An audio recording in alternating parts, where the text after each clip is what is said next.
protests began.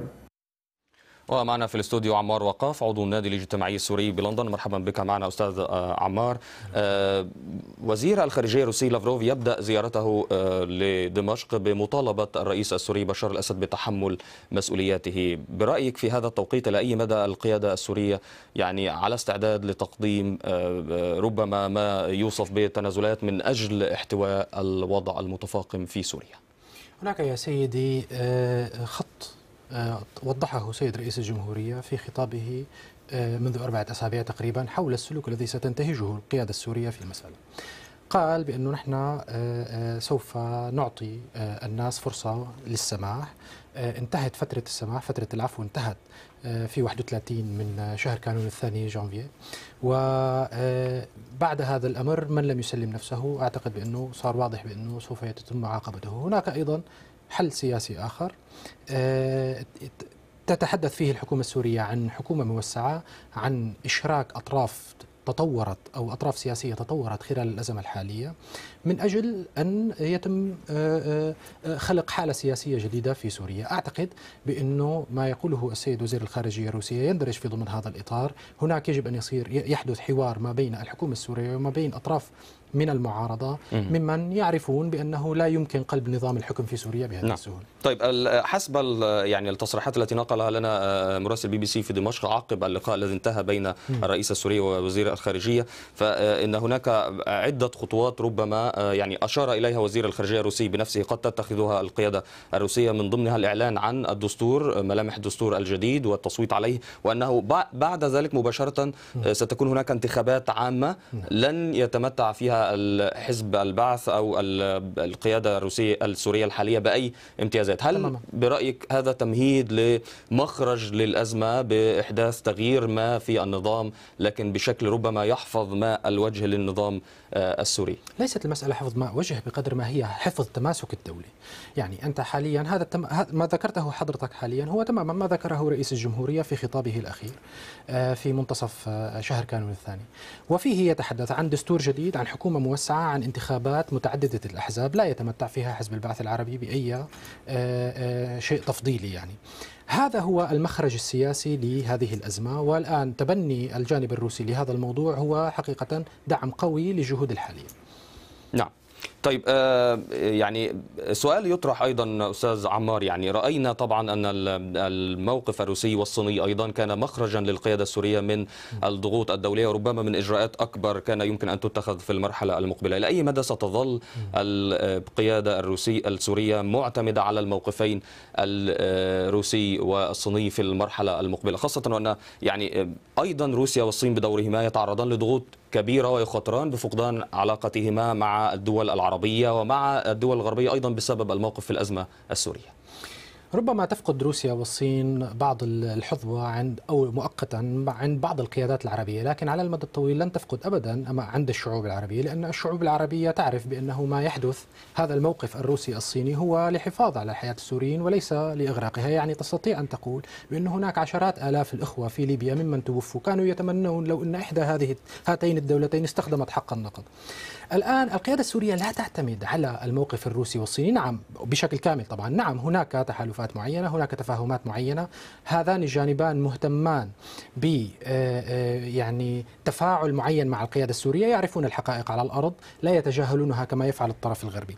لكن ما تعتمد عليه الحكومة السورية حقيقة هو أن غالبية السوريين، غالبية الشعب السوري لا يريدون سقوط الحكومة المركزية. هذا ما يجب أن يفهمه جميع العرب. وأنا أستغرب حقيقة أنه إذا كان في مواطن عربي يقف أمام شاشة التلفزيون، طيب ألا يعرف بأنه السوريون الذين يعني هم مهتمون ببقاء الحكومة الحالية يتألمون لسقوط ضحايا؟ نعم يا سيدي نتألم، ونصف هؤلاء الضحايا من المدنيين هم من مناصري الحكومة بالمناسبة، وهذا ما لا يعلمه العرب خارج سوريا أيضا.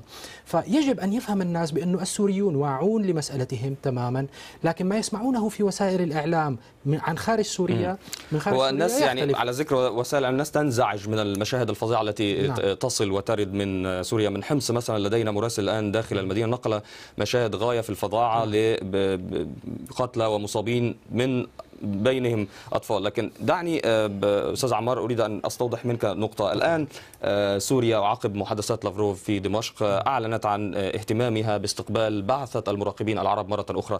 كان الأمين العام للجامعة العربية نبيل العربي استبق ربما هذا الإعلان بأن الجامعة العربية قد تفكر أيضا مرة أخرى في إرسال المراقبين، لكن وفق شروط جديدة. إعلان سوريا ترحيبها باستقبال البعثة من جديد، هل يعني أن سوريا على استعداد للموافقة بشروط جديدة من جانب الجامعة العربية لعمل هذه البعثة برأيك؟ هناك مسألتين. نعم. أول مسألة من حظ الجمهورية العربية السورية بأن الجامعة العربية قررت إرسال ناس على الأرض ليقفوا حقيقة على ما يجري، ونحن رأينا وقرأنا التقرير الذي قدمته بعثة المراقبين سابقا، وواضح فيه بأنه غير ما تتحدث به وسائل الإعلام خارج سوريا، هناك مسائل أخرى على الأرض يعني يعطون بعض الإنصاف لما تقوله الحكومة السورية. لكن فقط يعني للتنويه أن الجامعة العربية اضطرت في النهاية لوقف مهمة المراقبين بسبب تصاعد العنف، فقط للتنويه. هذا ما أختلف معك. أعتقد بأنه تمهيدا للذهاب لمجلس الأمن وليس تصاعد أعمال، يعني هذا ما أعلن من الجامعة العربية، أو ربما هم كانوا يعلمون بأنه سوف يتم تصاعد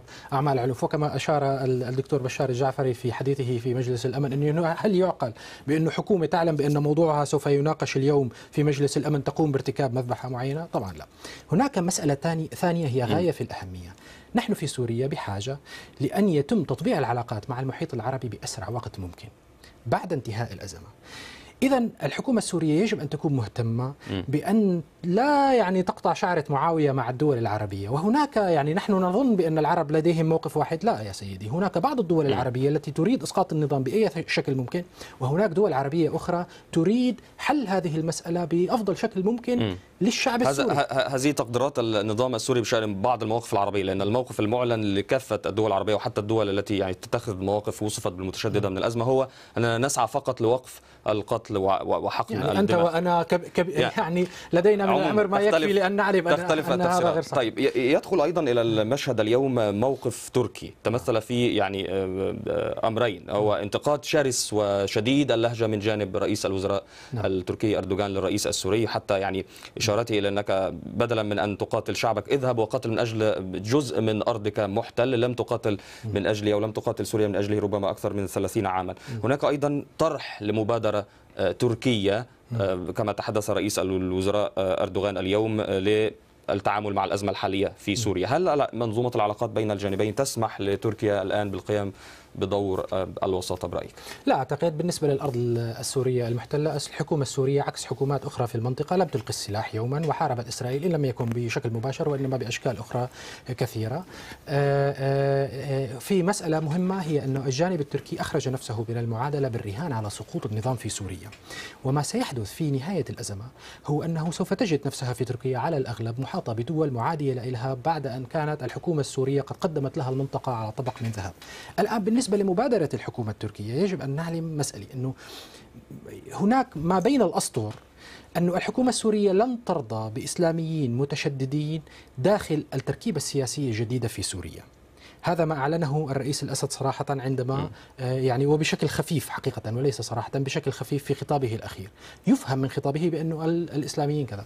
فمن يدعم الإسلاميين عموما أو جزء على الأقل من الإسلاميين هم الحكومة التركية. يعني تقديرك بأن المبادرة ستؤدي إلى دعم عناصر إسلامية سعيا لإيصالهم هي محاولة لإشراكهم في هذه العملية، لكن لا أعتقد أنها ستنجح. شكرا لك أستاذ عمار وقاف، عضو النادي الاجتماعي السوري في لندن.